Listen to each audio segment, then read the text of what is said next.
All right, guys, today we're going to be going over the 5 basic needs for survival. It's going to consist of protection, sustenance, navigation, communication, and health.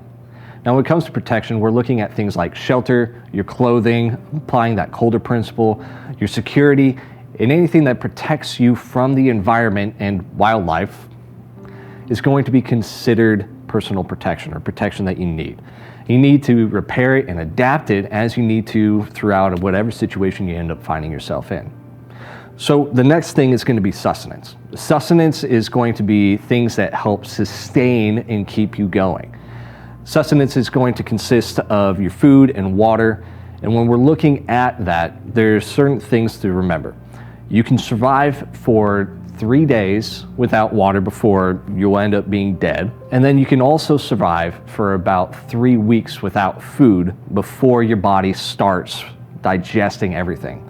Now, that is just standing still, not doing anything. So you still need to be looking at how to consume proteins and calories in order to make sure that you're actually sustaining and being able to perform. Also, when you're experiencing dehydration, all that water is going to be utilized in order to maintain brain function and also just helping you do everything else that you need to. So although you can survive for that amount of time, the 3 days without water and 3 weeks without food, it's best in order to have a good ample supply of that to consume in order to keep you functioning.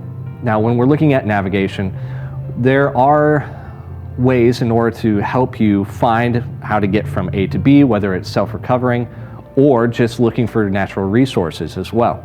You need to be able to find the best, most efficient way of moving from A to B in order to help yourself out throughout the entire situation.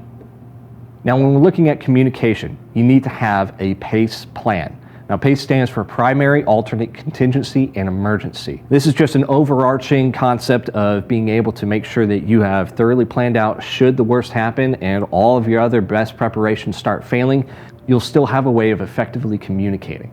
Whether that's going to be through radio, smoke signals, signal panels, ground-to-air signals, or even just using a signal mirror, you need to have something figured out in order to be able to communicate. Medical situations happen very, very quickly. Now, you can apply the MARCH principle, which stands for massive hemorrhaging, airway, respiratory, circulation, and hypothermia.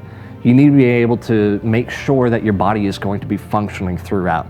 Now, basic first aid is going to be also a really big thing. You need to have a boo-boo kit. You need to be able to address small cuts and scrapes because infection is going to happen pretty quickly as well in austere environments and survival situations. So you need to be able to make sure that you keep clean and help prevent those infections. Now, prevention is the name of the game. If you have to treat, you're already behind. So make sure that you are still staying on top of that personal protection in order to make sure that you prevent further problems. So when you're looking at those 5 rules, they're there to help you make a checklist. Solve one problem at a time, and don't be afraid to adapt on the fly should the situation change.